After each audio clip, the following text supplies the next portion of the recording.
Have you ever stayed in a confined space so long that everything starts to warp your senses? No longer distinguishing day from night, no interest in anything, just the sound of your breathing, and thoughts growing louder in your head? That feeling has a name. It's called cabin fever. It happens when you're stuck in a small space for too long. This could be a bedroom, a train, a wooden cabin in the forest, or even a private jet. Doesn't matter if it's moving or standing still, luxurious or bare. When the walls don't change, your mind starts to. Cabin fever doesn't need a locked door. All it takes is enough silence for you to hear yourself slowly fall apart. And if you think you're immune, maybe it's time to look around and ask yourself, when was the last time you really felt free? So now, let's take a quiet step into the part of your mind that no one talks about, and let notapodcassts show you what cabin fever really is. Part 1. Cabin fever is not a disease. So what is it? There's no prescription for it, no clinic that treats it. Cabin fever is not a disease, and that's exactly what makes it dangerous. Not as obvious as the flu, not as intense as depression, but it can slowly drain you in silence, creeping in like something invisible. The term cabin fever dates back to the late 18th century in North America. Early settlers often lived in small log cabins cut off from the outside world for months during the harsh winter. The isolation, the lack of change, and the endless monotony started to eat away at their emotions, leaving them anxious, restless, or even unstable. Today, you don't need to be in a wooden cabin to feel this. It can happen in a modern apartment, in an office, or even in the comfort of your own room. Anywhere your mind feels stuck in the same loop for too long. You might think you're fine, because life goes on. You eat, you work, you scroll your phone, but cabin fever doesn't show up with a loud warning. It slips into your days quietly while you barely notice. So, how can you tell when cabin fever is already creeping into your life? Part 2.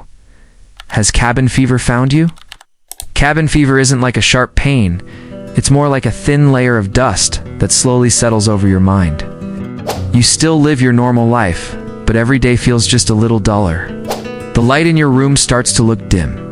The sound of the fan or air conditioner turns into a constant hum that reminds you nothing is changing. Not the room, not you. You feel restless for no clear reason. The smallest thing can annoy you. It's like being stuck in a room full of air but running out of oxygen for your thoughts. The more familiar your surroundings are, the more you want to break out of them. Sometimes you just want to throw open the window or step outside. Not because you need fresh air, but because you need to break the loop that's crushing your mind. Cabin fever isn't just boredom. It's a kind of mental pressure that makes you uneasy, unfocused, and unable to enjoy the things you used to like. You might still smile, talk, or reply to messages, but deep down you feel like something is pressing on you, making it hard to breathe. So when cabin fever knocks, what can you do to open a way out for your mind? Part 3. How do you break free from cabin fever? To break free from cabin fever, the first step is admitting that you're stuck in a cycle of repetition. Sometimes even the smallest change can make a huge difference. Open the windows and let natural light fill the room.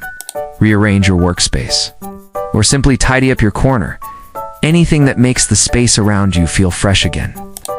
Move your body, step outside for a breath of fresh air, or do a few simple exercises, because movement is the fastest way to unlock your mind.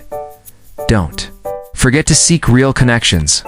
A short chat with a friend, a phone call, or even a quick meetup can remind you that you're not alone. And if you can, try something new. Read a book you've never touched, cook a dish you've never made, or change your daily routine just a little. These small changes are surprisingly powerful and can pull you out of the suffocating loop. In the end, the real question is, are you ready to open that door today? Cabin fever isn't an obvious enemy, but it can quietly steal your energy and joy day after day. It turns normal things into something heavy and makes you forget what it feels like to be truly free. The good news is, cabin fever isn't unbeatable.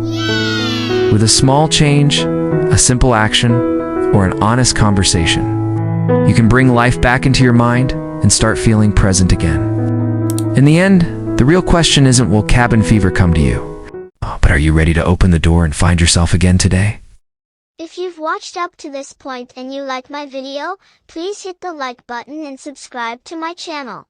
A single like might seem small to you, but it can make my day. Please support me. Thank you so much.